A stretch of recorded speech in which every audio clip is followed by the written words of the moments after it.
শ্রদ্ধেয় দাদা এবং মায়েদের জানাই আমার আনন্দিত জয়গুরু। আজকে এসে এখানে খুব ভালো লাগছে। হাসপাতাল পাড়ার মায়েদের উদ্যোগে এক বিশেষ উৎসব। তো কিছুদিন আগে দিবান্বিতার সাথে কথা হচ্ছিল আমার, দিবান্বিতা হোয়াটসঅ্যাপ করেছিল আমাকে, সেটা হচ্ছে আমাদের এজের মেয়েরা যখনই মঞ্চে ওঠে বা কোনো কথা বলে বা ঠাকুরকে নিয়ে যখন যাজন করতে যায় বা দীক্ষার কথা বলে কাউকে, তখন একটা গ্রুপ অফ পিপল খুব ভালো পাশে আমাদেরকে, যে বা তোমরা এত কিছু জানো এত কম বয়স থেকে। আর একটা গ্রুপ অফ পিপল খুব ডিসঅ্যাপয়েন্টেড হয়ে যায়, ভাবে যে এত কম বয়স থেকে এরা ঠাকুর করছে, না জানি ভবিষ্যৎটা কত অন্ধকার হয়ে যাচ্ছে। তো আমাদের দুটো জায়গাতেই ব্যালেন্স করে কাটাতে হয় আর কি। তো দিবান্বিতা সেদিন বলছিল হোয়াটসঅ্যাপে যে আমাকে একটা লোক বললো এত কম বয়স থেকে ঠাকুর করছো কেন। তো যথারীতি খুব রেগে গেছে এবং আমাকে হোয়াটসঅ্যাপে বলছি মুখে ঝামা ঘষে দেওয়ার মতো একটা উত্তর দাও তো প্রমিতাদি, কি বলা যায় ওকে। তো যাই হোক, তারপরে আমরা আলোচনা করেছি আর কি। কিন্তু সেখানে আমার মনে হলো যে এটা শুধু ও ফেস করেনি, এটা আমি, মল্লিকা, স্বাগতা, যারা করি, যারা বলি, তারা প্রত্যেকেই ফেস করি। তো কথা হচ্ছে আমরা যাদেরকে মানি তারা, যেমন আমরা মহাভারত পড়েছি, সেখানে অভিমন্যু চক্রব্যূহে ঢুকেছিলেন যখন তার বয়স ছিল 16 বছর। গৌতম বুদ্ধ প্রথম সেরেমন দেন যখন তার বয়স ছিল 35 ইয়ার্স। ঠাকুর সত্যানুসরণ লেখেন 22 বছর বয়স। তো তারপরে যত জনাকে মানি আর কি, জিসাস ক্রাইস্ট কত তাড়াতাড়ি ক্রুশবিদ্ধ হয়ে গেছিলেন, স্বামী বিবেকানন্দ 39 ইয়ার্সে দেহত্যাগ করেছিলেন। তো যাদেরকে মানি তারা প্রত্যেকেই এত ইয়াং এজ, কিন্তু আমাদের মানতে গেলে ভীষণ সমস্যা, বিকজ সমাজ একটা দাড়িপাল্লা মেপে দিয়েছে। তোমার যখন প্রোটিন, ক্যালোরি, কার্বোহাইড্রেট, মিনারেলস সমস্ত শেষ হয়ে যাবে তখন তুমি ঠাকুর করবে। আর্লি এজে ঠাকুরকে ডাকা যাবে না, তাহলে হয়তো পাপটা দেয় কিনা ঠাকুর আমি জানি না, কিন্তু আর্লি এজে হবে না সেটা। যাদেরকে মানবো তারা আর্লি এজ থেকে শুরু করেছেন, কিন্তু আমরা মানলে দোষের হয়ে যায়। কিন্তু এখানে ঠাকুরের একটা কথা আছে, আমি একটা শ্যামা সঙ্গীত শুনেছিলাম, ওই ভাই বন্ধু সুজন পাড়া প্রতিজন, সঙ্গেরও দোষর নহে কোনো জন, দুরন্ত সম বাঁধিবে যখন বিনে ওই চরণ কেহ কারো নয়। তাই আমার যখন ওই চরণ ছাড়া উপায় নেই, আমার যখন ওই চরণকে ধরা ছাড়া সেকেন্ড কোনো অপশন নেই লাইফে, খুব বিখ্যাত একজন ওয়েস্টার্ন ফিলোসফারের কথা আছে যে behind every strong person there is a story that gave them no choice. আমার লাইফে যদি চয়েস থাকে তাহলে আমি কোনোদিন কিছু করতে পারবো না। আমাকে যদি এসে বলে তুমি পনির না মাশরুম খাবে, আমি বলবো দুটোই খাবো, তখন কনফিউজ হয়ে যাবো পনির না মাশরুম ভালো। যদি বলে পনিরই খেতে হবে, তখন it will become easy to me যে আমি পনিরটা খাচ্ছি আর কি। তো সেই জন্য যাদেরকে মানবো তারা আর্লি এজে বলে গেছে, কিন্তু আমরা আর্লি এজে করলে ভীষণ সমস্যা। আমরা যদি আজকে আমার মা বা বাবার কথা না শুনি, এটা তো আমার লাইফে ভীষণ হয়েছে। যেদিন কথা শুনতাম না তার পরের দিন মা বলতো খবরদার আমাকে মা বলে ডাকবে, মানে আমার মা বলে ডাকার তখন অধিকার নেই, যেহেতু আমি তার কোনো কথা শুনিনি। এবার আমি সারা জীবন ঠাকুরের কোনো কাজ করলাম না, আফটার 60 ইয়ার্স ঠাকুরকে বললাম হ্যালো আই এম হিয়ার, আমাকে একটু তাকাও, তখন ঠাকুরও বলবেন ওইদিকে দরজা আছে বেরিয়ে যান। তো সেই জন্য ওই যে যখন তার চরণ ছাড়া কোনো উপায় নেই, যখন তার সাথে কানেকশন ছাড়া আমার কোনো উপায় নেই, তখন ধরতে হলে এখান থেকে ধরতে হবে। কারণ ক্লাস 10, তারপর এইচএস, তারপর কলেজ, তারপর ইউনিভার্সিটি, তবে গিয়ে একটা যদি থিসিস পেপার সাবমিট করা যায় তখন ইউনিভার্সিটি অ্যাপ্রুভ করে। হঠাৎ করে কি ইউনিভার্সিটিতে বললাম আমি অনেক কিছু জানি, তাহলে ইউনিভার্সিটি ফেল করিয়ে দেবে। আমাদের ক্যালকাটা ইউনিভার্সিটিতে একটা খুব সুন্দর মাইথোলজি ডিপার্টমেন্টের একটা ক্লাস চলছিল। সেখানে আমেরিকা থেকে একজনা বলতে এসেছিলেন, একজন মঙ্ক সম্ভবত, তিনি বলেছিলেন যে after death we will meet the God. তো এটা একটা আমাদের সাংঘাতিক কনসেপ্ট। প্রথম কনসেপ্ট তো ছোটবেলা থেকে ঠাকুর ধরা যাবে না, আর দ্বিতীয় কনসেপ্ট হচ্ছে আমরা যখন মরে যাব তারপরে আমরা ঠাকুরকে দেখতে পাবো। কেন রে বাবা, আমরা এখান থেকে দেখতে পাবো না?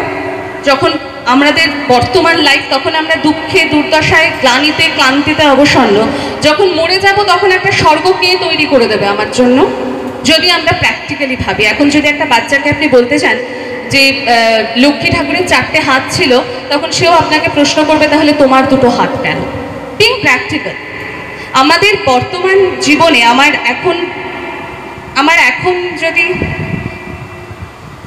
এখন যদি স্বর্গ রচিত না হয়, তাহলে আমার মৃত্যুর পরেও স্বর্গ রচিত হবে না। তো সেই ভুলটা প্রথম ভাঙিয়েছিলেন সেদিন একটা জায়গায় আমি পড়ছিলাম রামকৃষ্ণ কথামৃততে, শ্রী শ্রী রামকৃষ্ণ পরমহংসদেব।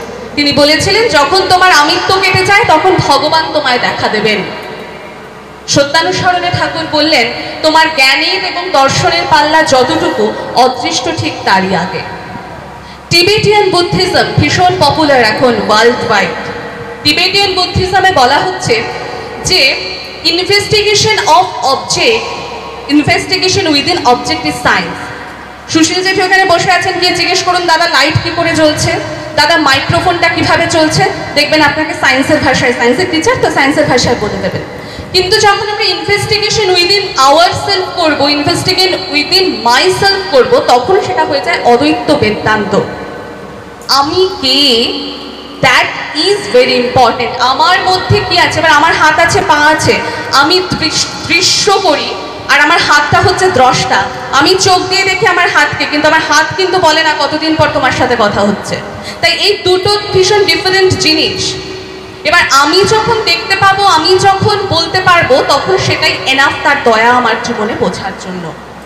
তাই ইনভেস্টিগেশন যখন শুরু হয় নিজের মধ্যে থেকে, তখন সেখান থেকে ঠাকুর দৃশ্যমান হন। এবার আরেকটা কনসেপ্ট আছে, সেটা হচ্ছে ঠাকুর ধরলে তোমাদের লাইফে এত দুঃখ দুর্দশা কেন? তো আমরা কবে বলেছিলাম আমরা আজকে ঠাকুর ধরেছি, কালকে আমরা অনিল আম্বানি হয়ে যাব? বলেছিলাম কি কোথাও? ঠাকুর কি বলে গেছেন তুমি আমাকে ধরো, তোমার লাইফে জীবনে কোনো কষ্ট হবে না? এটাও তো ভীষণ ইমপ্র্যাকটিক্যাল কথা। আমি ঠাকুর ধরবো যাতে আমার সহজাত উপলব্ধি থেকে আমি তাকে বুঝতে পারি। তিনি আমাকে কিছু দেবেন না, তাও আমি তাকে ধরে থাকবো। অবিন দাদার একটা লেখা জাস্ট এই কিছুদিন আগে ভাদ্র মাসের সৎসঙ্গ পরিক্রমায় তিনি রচনা করেছিলেন গানটা, হয়তো পরবর্তীকালে ইউটিউবে আসবে। সেটা হচ্ছে, তুমি চাও বা না চাও আমায়, আমি তোমায় ডাকি। তিনি চান না চান, তিনি বলেন না বলেন, আমার প্রবলেমটা আমি তাকে বলছি, আমার ডাকার কথা আমি তাকে ডাকছি। That is very important. সুতরাং আফটার ডেথ কোথাও ইউনিভার্স তৈরি হয় না, এটা একটা বড় কনসেপ্ট। আর একটা কনসেপ্ট হচ্ছে, আমি যখন ভগবান বা ঠাকুরকে ধরছি, আমার লাইফে কোনো দুঃখ দুর্দশা আসবে না, সেরকমও কোনো কথা কোথাও ঠাকুর বলে যাননি। বরং ঠাকুর বলেছেন যে তুমি পরমপিতাকে ধরেছো, পরমপিতা তোমার পরীক্ষা করবেন না, তুমি চাও নাকি তাকে, তুমি তার জন্য সব রকম পরীক্ষা দিতে প্রস্তুত কিনা তিনি সেটা দেখবেন না। তো ঠাকুরও আমাদেরকে মাঝে মধ্যে পরীক্ষা করেন। সুন্দরী দিদা যখন আমাদের বাড়িতে ছিলেন, একটা গল্প বলেছিলেন। শ্রীরামকৃষ্ণ স্বামী বিবেকানন্দকে একদিন বলেছিলেন যে আমার শ্রেষ্ঠ ভক্তকে আমি দেখতে চাই। তখন আশেপাশে যারা ছিলেন তারা সবাই বলেছিলেন, ঠিক আছে আমরা পরীক্ষা দিতে রাজি। তখন বলেছিলেন, তোমরা আমাকে ফাঁকি দিয়ে এক মুঠো চাল নিয়ে আসবে। তখন সবাই খুব খুশি হয়ে গেছিল, বলছিল আপনাকে, আপনি তো সারাদিন শুয়ে থাকেন, বসে থাকেন, মায়ের সাথে গল্প করেন, পাগলামো করেন, আপনাকে ফাঁকি দিয়ে লাভ কি? না, ফাঁকি দেওয়া যেতেই পারে। তো সবাই পরের দিন এক মুঠো চাল নিয়ে এসেছে রামকৃষ্ণ পরমহংসদেবের সামনে, কিন্তু স্বামী বিবেকানন্দ আনতে পারেননি। এবার তখন সবাই মজা পেয়ে গেছে যে তার মানে শ্রেষ্ঠ ভক্ত আমাদের মধ্যে থেকে কে হবে? কেউ হবে, কেউ ঠাকুর আর কখনো নরেন নরেন করবেন না। এবারেই মজাটা ঘটলো। ঠাকুর বললেন, সবাই নিয়ে আসলো নরেন, তুই কেন আনলি না?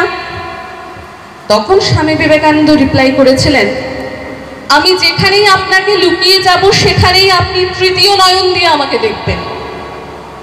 আমি যদি আপনাকে লুকিয়ে যেতে পারতাম তাহলে আপনি তো ভগবান হতেন না, আপনি তো ঠাকুর হতেন না, আপনি তো অন্তর্দৃষ্টি দিয়ে আমাকে দেখবেন। আমি আপনাকে লুকিয়ে যাব কোথায়? That is the difference between devotee and আমাদের মতো সাধারণ মানুষ। যিনি ভক্ত হবেন তিনি তাকে কোনোদিনও ফাঁকি দিতে চাইবেন না। আর যারা সাধারণ মানুষ হয় তারা ভাবে তাকে মারিয়ে অনেক কিছু করা যায়, তাকে ভাঙিয়ে অনেক কিছু করা যায়। সেখানেই বিবেকানন্দ আর আদার্স যারা ছিলেন তাদের মধ্যে তফাৎ হয়ে গেছিল।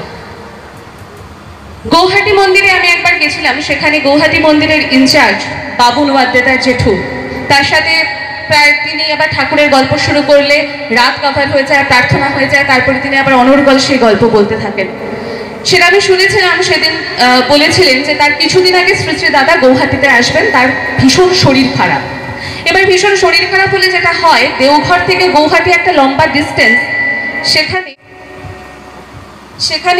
ওই গাড়িটা যখন আসে তখন সিগন্যালের মধ্যে আটকে থেকে শ্রী শ্রী দাদার ভীষণ কষ্ট হয়।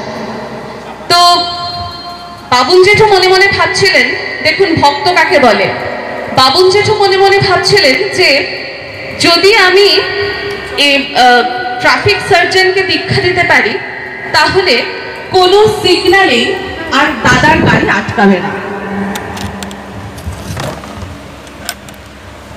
তাহলে কোনো সিগন্যালেই দাদার গাড়ি আর আটকে যাবে না।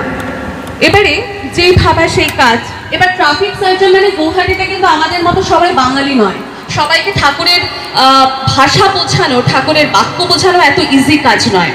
তো যখন শ্রী শ্রী দাদার গাড়ি আসার কথা ছিল, যেই দিন গাড়ি আসার কথা ছিল তার আগের দিন ভোর 6টার সময় বাবুন জেঠুর গাড়ি বেরিয়ে গেল গৌহাটি মন্দির থেকে প্রত্যেককে দীক্ষা দেওয়ার উদ্দেশ্যে। তো সবাই খুব হাসাহাসি করছিল যে এটা তো নেক্সট টু ইম্পসিবল, কালকে শ্রী শ্রী দাদা আসবেন আর আজকে সমস্ত ট্রাফিক সার্জনকে দীক্ষা দিয়ে দেবেন, এত সস্তা হতে পারে নাকি। তো বাবুন জেঠু বেরিয়ে গেছিলেন ঠাকুরের নাম করতে করতে।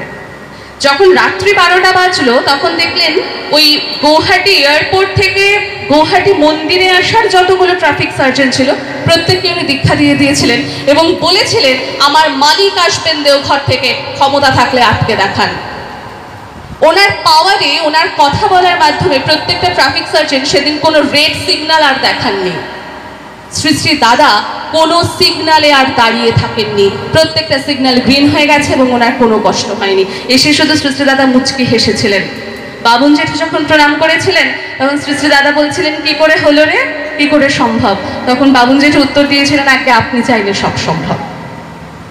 তিনি হচ্ছেন দ্রষ্টা পুরুষ, তিনি জানেন আমার অতীত, আমার বর্তমান, আমার ভবিষ্যৎ। যেটা আমি জানি না সেটা তিনি জানেন। এই বিশ্বাস নিয়ে তাকে ধরতে হয়, এই বিশ্বাস নিয়ে তাকে আগলে রাখতে হয়। আর আমরা একটা কথা মানি যে শ্রীরাম যে জন্মাষ্টমী করেছিলাম শ্রীকৃষ্ণের অনেক নিশ্চয়ই স্টোরি পড়েছি, তার মধ্যে একটা স্টোরি আমার ভীষণ ভালো লাগছিল যে তিনি গোবর্ধনধারী ছিলেন, গোবর্ধন পাহাড়কে নিজের কোড়ে আঙুলে নিতে পেরেছিলেন, কিন্তু তার বন্ধুত্ব ছিল সুদামার সাথে, যিনি তার রাজ্যের প্রজা মতো। তো মিলটা দেখুন না, আমাদের ত্রিকালদর্শী ঠাকুর তো ওই 17-18 বছর বয়স থেকে তাকে ঠাকুর বলে সম্বোধন করা হতো, কিন্তু তিনি যখন তাকে মাতা মনমোহিনী দেবী বলতে এসেছিলেন ওই মাতালকে তোমার গ্রুপ থেকে বাদ দাও, তখন ঠাকুর বলেছিলেন দেখি না কার শক্তি বেশি, যদি ওর শক্তি বেশি হয় আমি মাতাল হয়ে যাব, আর যদি আমার শক্তি বেশি হয় ও ঠাকুর হয়ে যাবে। পরবর্তীকালে আমরা অনন্ত মহারাজ এবং ঠাকুরের গল্প শুনেছি। আমরা আগে যখন দেখেছি শ্রীরামচন্দ্র বনবাসে চলে গেছিলেন মাতা সীতাকে নিয়ে, এ যুগে মেলান না। পাবনা হিমায়তপুর থেকে এখন আমরা গুনি কত কোটি টাকার সম্পত্তি আছে, এক অন্যে এক বস্ত্রে বেরিয়ে এসেছিলেন শ্রী শ্রী বড়মা শ্রী শ্রী ঠাকুরের সাথে এসেছিলেন দেওঘরে। তাই ওই সর্বই দিবানিতা কিছুক্ষণ আগে গাইল, যাহারও লাগিয়া জীবন তোমার পূর্ণ তাহারে চেন কি, এখানে এসে জীবন পূর্ণ হয়। কিভাবে পূর্ণ হয়? তার পুণ্যপুঁথিতে, তার ভাববাণীতে 225 পৃষ্ঠায় তিনি নিজে বলেছেন যে যখন তোমরা ঘাটে মাঠে ঘাটে শ্রী চৈতন্য বলে বেড়াও, তখন আমি প্রত্যেক ঘাটে ঘাটে চৈতন্য রূপে চৈতন্য দান করি। আবার আমি প্রেমময় রূপে সকল ঘটে প্রেম দান করি। আমি নিত্য সাক্ষী স্বরূপ, আমি শ্রীকৃষ্ণ, আমি শ্রীরামকৃষ্ণ, আমি শ্রী চৈতন্য, আমি সব। তাই তাকে ধরলে ওই অতীত ভবিষ্যৎ বর্তমান একসাথে ধরা হয়ে থাকে। ভালো থাকবেন, সুস্থ থাকবেন। জয় গুরু।